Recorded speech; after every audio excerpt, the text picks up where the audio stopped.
Bismillahirrahmanirrahim. Assalamualaikum warahmatullahi wabarakatuh. Alhamdulillahirabbil alamin. Adada qalbihi wa ridha nafsihi wa zinata arshihi wa midada kalimatihi. Asyhadu an la ilaha illallah wahdahu la syarika lah. Wa asyhadu anna Muhammadan 'abduhu wa rasuluhu la nabiyya ba'dahu. Subhanaka la ilma lana illa ma 'allamtana innaka antal 'alimul hakim. Allahumma anfa'na bima 'allamtana wa 'allimna ma yanfa'una ya rabbal alamin. Allahumma ati nufusana taqwaha wa zakkiha anta khairu man zakkaha anta waliyuha wa maulaha. Amma ba'du. Bapak Ibu dirahmati Allah Subhanahu wa taala, segala puji bagi Allah Subhanahu wa taala atas segala nikmat yang Allah berikan kepada kita. Pada kesempatan kali ini kita bersyukur kepada Allah Subhanahu wa taala, masih meyakini bahwasannya Tuhan yang pantas disembah hanyalah Allah Subhanahu wa taala. Masih meyakini bahwasannya Nabi kita adalah Nabi Muhammad sallallahu alaihi wasallam. Semoga kita berdoa dan berharap keyakinan tersebut senantiasa ada pada kita sampai kita bertemu dengan Allah Subhanahu wa taala. Sehingga termasuk di dalam hadis Nabi sallallahu alaihi wasallam di riwayat Masya Allah bergerak di sana.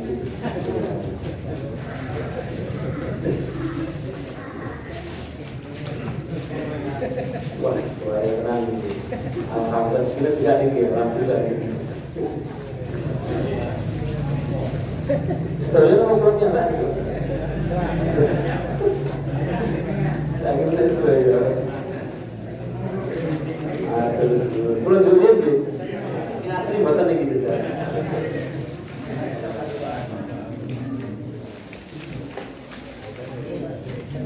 Orangnya gimana?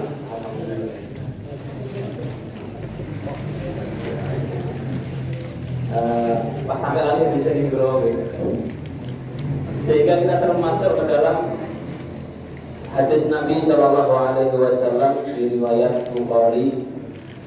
Hadisnya sahabat Ibnu Umar dan juga Abu Dzar Al-Ghifari radhiyallahu taala anhu bahwasanya Nabi Shallallahu Alaihi Wasallam bersabda, "Man mata min ummati la yusyrik bi syai'an." Barang siapa yang meninggal dari umatku tidak menyekutukanku sama sekali, tidak berbuat syirik kepadaku, kok dia meninggal, kata Nabi Shallallahu Alaihi Wasallam, dakhalal jannah, dia akan masuk ke dalam surganya Allah Subhanahu Wa Taala. Di riwayatnya disebutkan, man kana akhiru kalamihi la ilaha illallah dakhalal jannah. Siapa yang akhir kalimat yang keluar dari lisannya itu adalah la ilaha illallah, maka akan masuk surganya Allah Subhanahu wa taala. Semoga kita mengucapkan terakhir dari kalimat kita adalah la ilaha illallah. Baik. Bismillahirrahmanirrahim. Pembahasan kita kali ini melanjutkan yang dibahas oleh Ustaz Indro yang lalu, yaitu mengenai bab yang kaitannya dengan jenazah ataupun mayit. Pembahasan ini tidak khusus dan tidak tertuju hanya kepada yang sudah sepuh gitu, sing alit gitu, sedo, pemuda gitu, sedo, sing sepuh gitu, sedo. Seluruhnya potensi untuk meninggal kapanpun, tidak ada yang tahu kapan kita meninggal. Sehingga kalau ada pembahasan masalah jenazah, masalah mayit, itu tidak hanya tertuju kepada yang sudah lama hidup di dunia ini, gitu. Tadi sekaligus kita akan singgung sedikit. Barang siapa yang akhir kalimatnya adalah la ilaha illallah, maka dia akan masuk surga. Ada istilah yang namanya adalah talqin. Talqin mayit. Tujuannya agar akhir kalimatnya adalah la ilaha illallah. Ini Pak, kalau seandainya ada yang sudah proses nazak itu yang sudah hampir meninggal, kakinya sudah dingin, kupingnya pun ngotot nikah gitu. Terus kemudian kita bisikkan ke telinga dia, niku ampun nyebut, mungkin jadi terus nih nyebut, ngotot. Tapi yang kita target adalah la ilaha illallah. Kalau seandainya sudah terucap darinya la ilaha illallah pun aku diajak ngomong, karena tujuannya agar nanti akhirnya la ilaha illallah. Ketika sudah mengucapkan la ilaha illallah terus kok berbimil-bilih, maksudnya apa itu? Ngomong apa yang gak jelas seperti itu, kita talqin lagi la ilaha illallah. Dia mengucapkan la ilaha illallah, kita diam agar betul-betul akhir kalimat yang keluar adalah la ilaha illallah. Dengan itu dijanjikan surga oleh Rasulullah Shallallahu Alaihi Wasallam. Tapi bagaimanapun sekarang sangat mudah lah, sekarang saat ini kita mengucapkan la ilaha illallah betul itu guapil gitu. Kenapa nanti atau kenapa kok di sebagian dan di banyak keadaan kejadian itu ditakdir la ilaha illallah maksudnya datang lagi bernapa mengenai keluar. Karena yang ketika itu terjadi, yang mengucapkan dan yang berbuat itu tidak sekedar lisan saja, tapi amalan, tapi keyakinan, tapi keseharian. Andaikan kesehariannya baik, kesehariannya iman, kuat yakinnya, insya Allah mudah mengucapkan la ilaha illallah. Andaikan tidak, ya kita berharap semoga nanti juga dimudahkan untuk mengucapkan la ilaha illallah sesuai dengan hadis yang tadi. Baik, pembahasan kita kali ini adalah mengenai masalah kafan dan juga masalah sholat terhadap jenazah. Kita buat dari terlebih dahulu. Ada istilah namanya niku hak mayit. Hak mayit. Mayit yaitu orang yang meninggal. Kita terhadap mereka yang meninggal dari kaum muslimin itu memiliki 4 kewajiban. Dia punya 4 hak atas kita.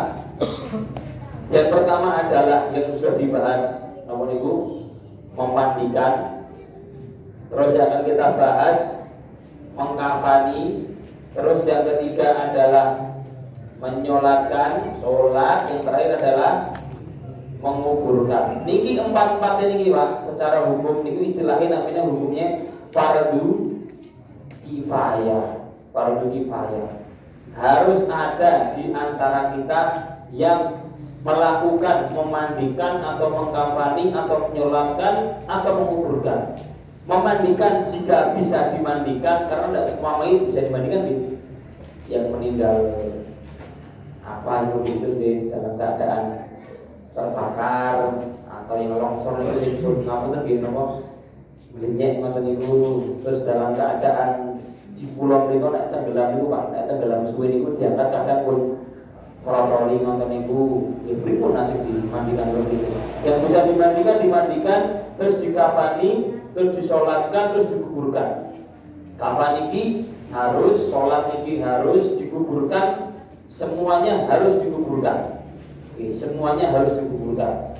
Makanya kalau kita naudzubillah mendapati bayi di dalam plastik misalnya sudah dalam keadaan meninggal dibuang oleh orang tuanya, maka kalau bisa kita kafani, kita kafani. Dalam kalau keluarnya sudah sempurna itu Pak, sudah dalam keadaan bayi. Kalau bisa dimandikan, bisa dikafani, disolatkan, terus kemudian wajib untuk dikuburkan. Niki sampun dibahas, insya Allah kita sekarang bahas masalah kafan dan juga masalah sholat terhadap jenazah. Baik, di dalam masalah kafan menggiring kita ke pembahasan bahwasannya kalau seorang itu meninggal, itu pasti meninggalkan yang namanya harta. Mungkin lagi, sedikit-sedikitnya meninggalkan harta. Niku sendale, nopo bajune, nopo sarunge, apapun itu. Istilahnya kalau dalam istilah niku namanya tarikah. Tarikah niku peninggalan mayit. Dari harta yang ditinggalkan mayit, apa langsung bagi warisan ngoten niku? Buatan yang ditinggalkan mayit itu diruntutkan oleh syariat, urutannya harus seperti ini. Yang pertama dari harta mayit nanti digunakan untuk penguburan. Jadi nopo niku nggih kafane kita nopo nggih. Jasane gali kubur, opahe sing gali kubur niku nopo-nopo sak gawe niku dari persiapan penguburan jenazah itu diambil dari hartanya. Sudah seperti itu, baru hartanya kemudian dipakai untuk bayar utang. Utang ini tidak akan gugur lagi sampai kita bayarkan, sampai kita meninggal. Utang sudah, kemudian wasiat dari mayit, kemudian baru dibagi yang namanya warisan. Sehingga kafan ini, kain kafan yang digunakan untuk si mayit diambil dari harta yang ditinggalkan oleh mayit. Kalau seandainya ada orang yang mau sedekah ini, kafannya fulan dari saya, gimana nopo? Tapi kalau seandainya tidak ada, maka kafan yang digunakan adalah dari harta si mayit. Baik. Saat ini kafan ini kudune pripun to, Pak? Di dalam bab kafan ini kita rincikan. Pertama, batas minimal. Saat ini apakah kafan itu kudu putih, Pak? Betul. Apakah harus 3 atau 5? Maka ada batas minimalnya. Batas minimal kafan itu yang penting menutupi aurat mayit kalau dia punya. Yang penting niku nutupi aurate si mayit niku. Ajeng kafanan kangge godhong gedang boten menapa. Kan dalam keadaan tertentu ngapunten nggih sing pecah pembuluh darah putih niku nggih. Itu kan terus darahnya muncul terus ngoten to. Dikafani kain, berkafani basah, terus harus dibungkus dengan plastik, itu pun nggak ada masalah. Atau memang betul nggak punya yang namanya kain, dia harus dibungkus dengan plastik buat nomor-nomor. Atau tidak kain tapi tidak kain putih, dibungkusnya di jari, dikafani pakai jari, tidak apa-apa. Semuanya boleh, yang penting nutupi aurat mayit. Seluruh tubuh auratnya ini tertutupi. Dalilnya apa? Hadis riwayat Bukhari dan juga Muslim. Dari kisahnya sahabat namanya Mus'ab bin Umair.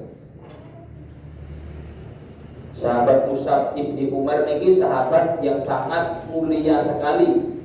Dikatakan oleh perawinya kita itu hijrah dari Mekah, Madinah, nabtaghi wajh Allah, yang kita harap ridha Allah Subhanahu wa taala, bahwa ajruna Allah, kita yang ikhlas dapat pahala dari Allah Subhanahu wa taala. Dari kita yang hijrah dari Mekah ke Madinah itu ada yang belum pernah mencicipi nikmat dunia meski sedikit. Jadi memang dipilih Allah orang yang tidak mencicipi nikmatnya dunia meskipun dia ahli surga. Namanya sinten? Salah satunya ini Mus'ab ibni Umair. Minhum Mus'ab ibni Umair. Mus'ab ini ketika itu kutila yauma Uhud, dia meninggal ketika perang Uhud, kata sahabat. Ketika dia meninggal pas perang Uhud, pas kita kuburkan, dia tidak memiliki kecuali sekedar burdah saja. Burdah itu kain sing lorek-lorek, nek saniki ya jare iki. Sekedar itu yang dipakai di tubuhnya. Tidak punya harta sama sekali kecuali hanya satu kain itu saja. Itu membayangkan sahabat yang mulia di surga, dipilih oleh Allah Subhanahu wa taala, tidak pernah mencicipi sedikit pun nikmatnya dunia, cuma sekedar punya kain tok. Pas beliau meninggal, kita kafani dengan kainnya. Kalau seandainya kita tutupi kepalanya, kakinya kelihatan. Saking pendek kainnya ini Pak.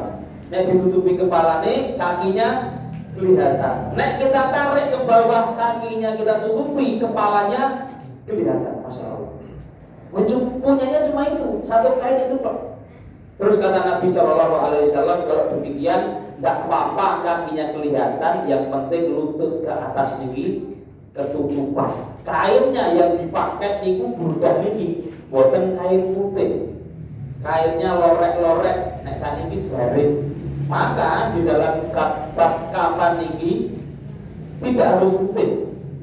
Ini kita bahas batas minimal Pak gitu. Batas minimal, batas sahih gitu. Kain apapun itu, mau pakai sarungnya disobek atau jari atau apapun yang penting nutupi si mayit itu sah dibuat kafan. Kalau kita membahas mengenai sempurnanya, ini sempurna, kafan yang sempurna, yang dengannya Nabi Shallallahu Alaihi Wasallam dikafani. Kafan yang sempurna ini pertama, nek aja milih warna, maka warna yang putih. Hadisnya Abu Dawud, riwayat Abu Dawud, disebutkan oleh Nabi Shallallahu Alaihi Wasallam, ilbasu min khairi thiyabikum al-bayat, pakailah dari pakaian terbaik kalian yang berwarna putih. Jadi secara warna pakaian terbaik itu yang warnanya putih. Secara warna ini lebih, karena itu yang paling dicintai Nabi Shallallahu Alaihi Wasallam. Meskipun semua pakaian itu bisa, secara pernah-pernahan Nabi pernah pakai kain warna hijau. Beliau punya kain warna kuning tapi tidak pekat. Rasulullah punya kain warna kemerah-merahan sedikit, lorek-lorek merah punya. Beliau punya kain putih bersih, punya. Pernah pakai sorban warna hitam, punya. Jadi segala warna pernah dipakai sama Nabi Shallallahu Alaihi Wasallam. Cuman yang ditujukan untuk mengkafani adalah warna putih. Nah, ini pilihannya, pakainya ori gitu, misalnya gitu. Sempurnanya yang kedua, secara jumlah kalau lelaki, itu kayaknya gitu Pak. Tiga kain kalau lelaki. Disunahkan bagi lelaki yang punya harta ketika meninggal dikafani dengan 3 kain. Kenapa? Karena Nabi Shallallahu Alaihi Wasallam dari hadis Aisyah, riwayat Bukhari Muslim, itu Aisyah menceritakan Nabi Shallallahu Alaihi Wasallam pas beliau meninggal ketika itu, ufina fi salasati aswabin, dikafani menggunakan 3 kain. Tapi keadaan ketika itu angel banget. Nah, sahabat mendapati manusia biasa meninggal biasa. Maksudnya gitu, terus mau seperti biasa. Jadi masalah sih meninggal Rasulullah, bingung kan juga pakai gitu. Jadi makanya di awalnya kan Umar kan sempat tidak percaya kalau Rasulullah meninggal. Terus pas sudah datang Abu Bakar menjelaskan betul Rasulullah meninggal, innaka mayyitun wa innahum mayyitun wa ma Muhammadun illa rasul. Apa iman Muhammad juga bisa meninggal? Sahabat bingung nih, Rasulullah dan mandikannya piye? Kapannya gimana? Lu masa Rasulullah disolati pripun? Ngobrolnya bingung. Masalahnya meninggal Rasulullah SAW. Yang menjelaskan semua tentang tata cara bagaimananya adalah sahabat mulia Abu Bakar. Karena beliau yang paling paham tentang masalah agama. Rasulullah mandikan tetap mandikan, tapi jangan kalian menyentuh kulitnya Nabi. Jadi Rasulullah dimandikan itu ditutupi kain mata itu, terus dimandikannya di atas kain tersebut, tidak langsung air kena kulitnya Nabi Shallallahu Alaihi Wasallam. Lalu Abu Bakar mengisyaratkan agar dikafani menggunakan 3 kain. Ketika itu dikafani menggunakan 3 kain dari Yaman. Sahuliyah ini model atau jenis kain dari Yaman yang berwarna putih bersih, bidin Yamaniyatin. Jadi 3 kain tanpa ada baju, tanpa ada sorban. 3 makanya kok. Yang tadi ini. Iki nek cara notone nggih monggo sak karepe iki mboten ada turunane. Nek ngenten iki biasanya kan nggih satu di samping sini, terus satunya di tengah nggih mboten bolong, mboten nggih angsal. Biasanya satunya nggih di bawah ngenten iki, terus ditumpuk samping ngenten iki. Lah niku monggo tata cara menatanya itu enggak ada masalah dalam syariat. Pokoknya 3 kain. Model bagaimanapun ngelipetnya, pokoknya tertutup dengan 3 kain. Jadi kalau seandainya mayitnya laki-laki, baik anak kecil, dewasa ataupun yang muda. Kalau seandainya perempuan, maka kainnya kita 5 kain. Memang lebih boros gitu bagi laki-laki. Meninggal pun lebih boros dari laki-laki. Sunnahnya demikian kalau pengen sempurna, yaitu 3 kain yang seperti ini ditambahi baju itu yang nutup dari leher sampai paha, terus ditambahi kerudung yang nutupi kepala. Dalilnya apa? Dalilnya hadisnya Ummu Atiyah di riwayat Bukhari Muslim. Akan sahabiat namanya Ummu Atiyah pas meninggal anak Nabi yang bernama Zainab sama anak Nabi yang bernama Ummu Kulsum. Zainab ini bareng Nabi yang cewek itu. Yang paling bareng niku namanya sinten Al-Qasim. Ini paling gede dari anak Nabi namanya Al-Qasim, laki-laki niki. Yang paling gede dari perempuan namanya Zainab. Terus kemudian ada namanya Ummu Kulsum. Ummu Kulsum niki juga meninggal pas masa Nabi SAW. Nah, pas meninggal Zainab sama Ummu Kulsum niki, Nabi mengajari dikafaninya karena beliau punya menggunakan 5 kain.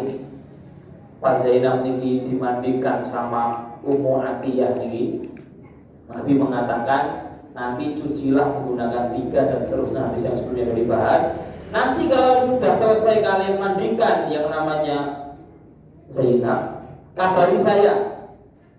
Terus kemudian setelah dimandikan, Nabi SAW memberikan kepada Ummu Atiyah kain atau pakaian yang pernah dipakai Nabi, jadi bekasnya Nabi Pak, yang pernah kena kulitnya Nabi, dan mengatakan asirnaha, jadikan kain ini sebagai bajunya anakku, yang dipakai untuk mengkafani Zainab ketika itu kafane kain bekas.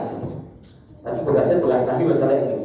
Bekasnya Rasulullah SAW dipakai untuk baju. Dan ini model cara nipu pun niku nggih, buat ternyata tuntunan monggo. Biasanya dibolongi ngeten iki nggih. Ngenten terus niki dibolongi ngeten terus dipakaikan di badannya. Atau ada yang digubuki ngoten niku ditutup blok sebagai penutup depan niku nggih, monggo mboten monggo. Kemudian kerudungnya ada di model kerudung kotak ngoten niku atau kerudung, pokoknya nutupi yang namanya rambut. Jadi badan, rambut sama 3 kain penutup untuk wanita. Baik, ini sempurnanya bagi laki-laki 3, bagi wanita adalah 5. Adapun sisi lainnya Pak, itu monggo, itu kembali ke kebiasaan masing-masing. Ditekoki tali pocongnya piro Mas? 3 nggih angsal. Gangsal nggih angsal. 7 nggih angsal. 12 nggih angsal. 50 nggih angsal, monggo. Tidak ada batasan di napa niku tali pocong istilah iki. Pokoknya itu bisa nutup mayat wonten mawon. Di buku fikih atau di apapun nggak ada tuntunan berapa harus memberikan tali untuk bubut si mayat tersebut. Intinya tertali ngoten mawon. Tapi kalau jumlah kainnya niki ada. Kebetulan ketika itu sahabat-sahabat yang dikafani atau dikuburkan tidak tertali Pak. Jadi di ngoten mawon dibubut ngoten terus dimasukkan. Kemudian di kain kafan ini dianjurkan untuk tidak berlebihan. Tidak berlebihan.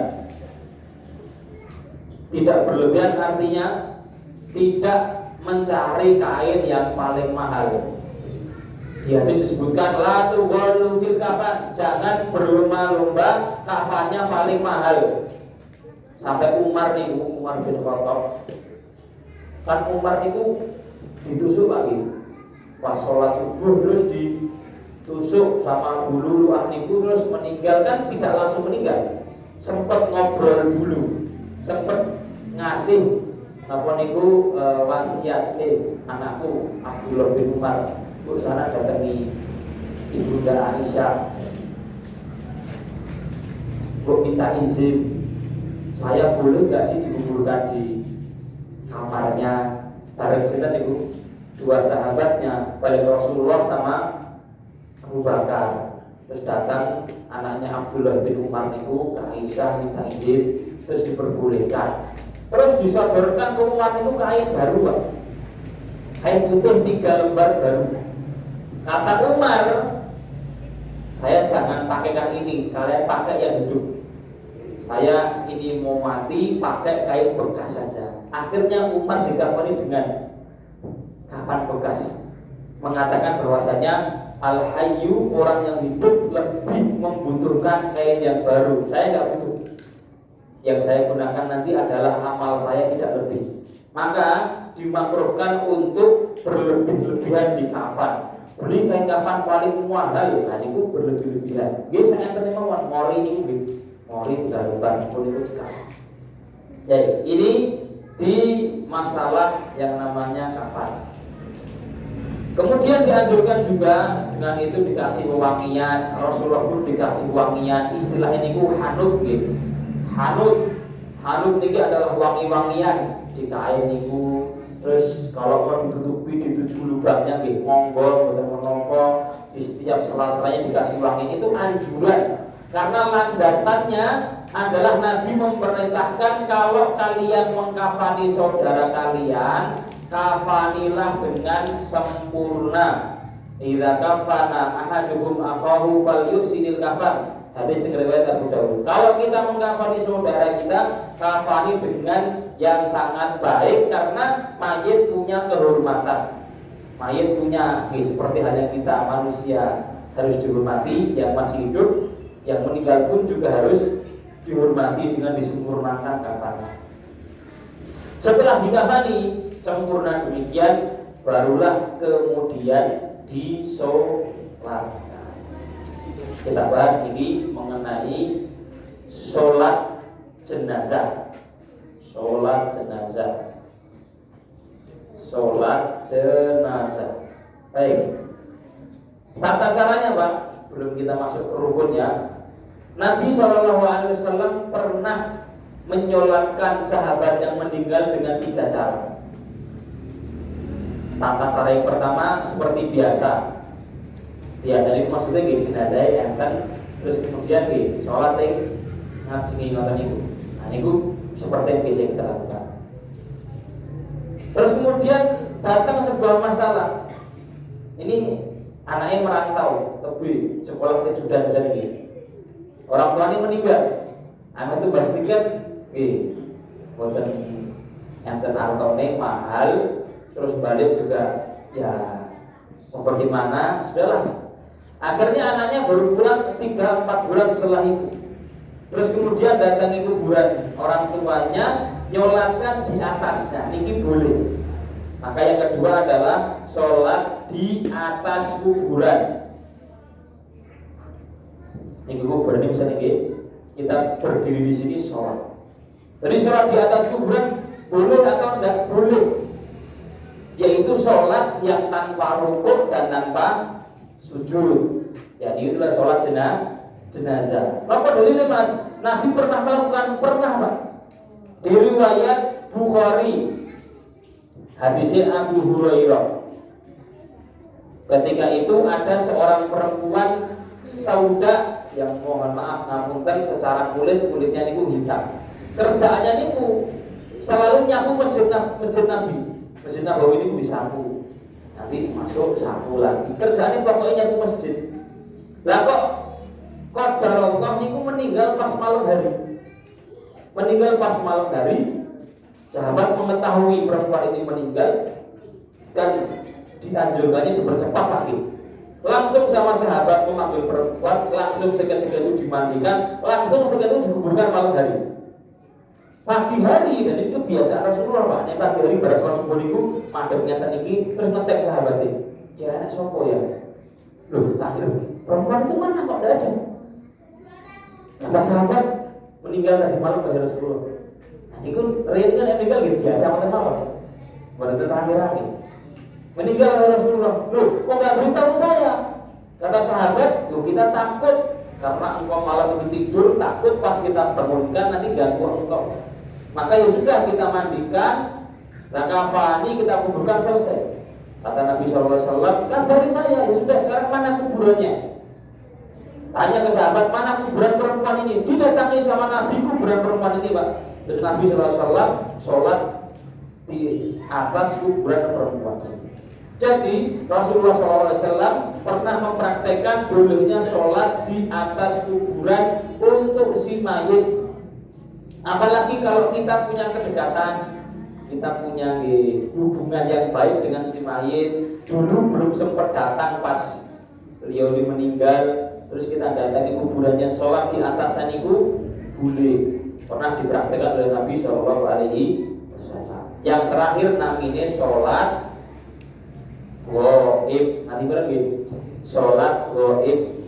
Sholat goib itu mayitnya tidak ada, kuburan juga tidak ada, tapi meninggal di jauh sana, terus kita sholat di sini. Itu namanya sholatnya sholat goib. Pernah dilakukan Nabi ketika meninggal Raja Najasyi teng Habasyah mereka, teng Ethiopia, meninggal di jauh di sana, dikabari Jibril. Nabi SAW nyuruh sahabat di hadis Jabir di riwayat Bukhari agar membuat soft 3 soft, yuk kita sholat untuk Najasyi. Nah ini dia. Ada saudara kita jauh di sana misalnya Pak, siapa seperti itu, kita punya kedekatan, punya hubungan baik, kemudian koyo rono, nggak mungkin kayak kita dengar meninggal, ya sudah tak sholat di sini, sholat goib. Nah itu Pak. Jadi ini tata cara sholat jenazah 3 macam nih. Sholat seperti biasa, terus sholat di atas kuburan dengan datangi kuburan tersebut, terus kemudian sholat goib. Bagaimana rukun tata caranya? Ya sebelumnya sholat jenazah ini dibagi 2, tergantung bagaimana jenazahnya, posisinya kita sholat di arah mana. Ini sunnah muakkad ini, sunnah. Kalau jenazahnya perempuan, ikuti Pak dulu Pak, di tengah atau tepatnya di perut. Kalau jenazahnya laki-laki di kepala. Tapi sekali lagi ini hukumnya sunnah, tidak harus mau ditutup di kerendahan itu toh. Terus buatnya kita sing kepala sing di, sing sikil sing di. Terus kita sholat Allahu Akbar dulu buat sikil. Apakah harus diulangi balik ke kepala? Bukan sah. Karena itu sekedar anjuran sunnah sebagai penghormatan kalau laki-laki di kepala, kalau perempuan di sisi tengah, di sisi perut. Kalau bisa seperti itu, kalau terlanjur tidak seperti itu, maka itu tetap sah sholat. Yang membuat tidak sah dia akan kita bahas, yaitu tentang rukun sholat jenazah. Rukun yang pertama yang harus ada, pertama 4 takbir. Takbirnya harus 4 lagi. Harus 4. Allahu Akbar, Allahu Akbar, Allahu Akbar, Allahu Akbar. 4 takbir ini rukun. Maksudnya rukun itu nek kirang setunggal niku sholatnya buatan sah. Kudu 4 niki. Karena di riwayat Jabir di riwayat Bukhari menjelaskan bahwasanya ketika Nabi ngimami kita sholat gaib, beliau takbirnya 4 kali. Tapi nek kelebihan boten menapa. Nek kirang boten angsal. Nek kelebihan tetap sah. Misalnya gitu, yang meninggal orang tuanya misalnya, dia ngimami saking sedih niku tak gitu. Kepikiran niku boten gagas tak boleh ping 7 atau misalnya gitu. Itu kelebihan 1/5 misalnya 6 tanpa disengaja, itu ulama tetap mengatakan sah karena ketidaksengajaan. Tapi nek kurang boten angsal, minimal harus 4.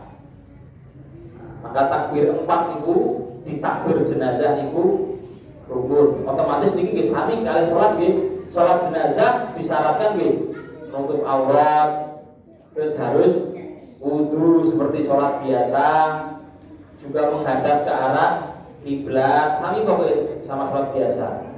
Terus kemudian di rakaat pertama Pak yang dibaca apa niku? Al-Fatihah. Di rakaat pertama yang dibaca adalah Al-Fatihah, dan ini keharusan baca Al-Fatihah. Sama seperti kita sholat biasa ini. Nah, di rakaat kita baca Al-Fatihah, pas Allahu Akbar pertama sholat jenazah niku sing diwaca napa niku? Al-Fatihah. Apa kok imam ngono melu Mas, pokoke Mas Allahu Akbar ngono ya. Tapi yang kita baca kalau kita ingin baca adalah Al-Fatihah. Dan ini kalau hafal harus dibaca, Pak. Karena Nabi menjelaskan di seluruh sholat yang tidak dibaca Al-Fatihah niku sholatnya tidak sah. Termasuk sholat yang disebut sebagai sholat jenazah, kan di sholat ini.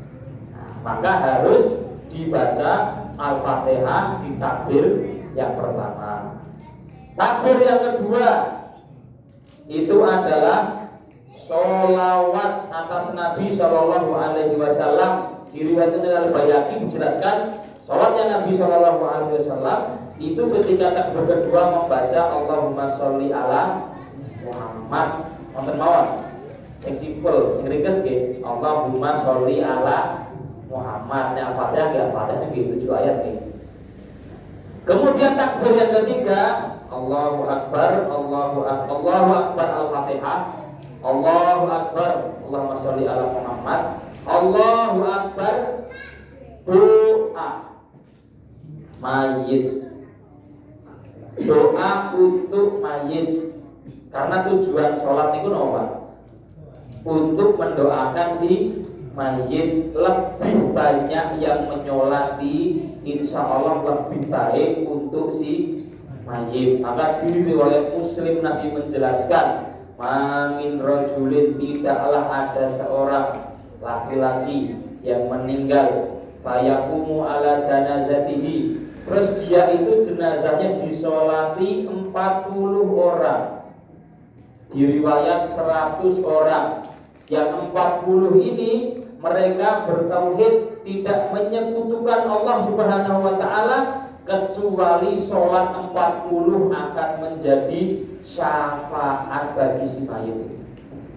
Maka tujuan kita kalau pas enten sing meninggal niku terus kita ngabari tetangga, terus diumumkan, itu tujuannya satu, biar banyak yang nyolatkan, sehingga berjumlah 40, sehingga 40 bisa menjadi syafaat penolong bagi si mayit kelak di yaumil kiamat. Itu tujuannya adalah mendoakan dan juga menyolatkan.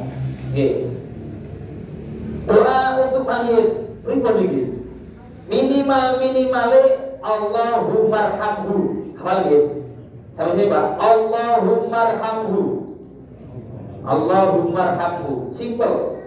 Allahumma irhamhu atau Allahumma ighfir lahu.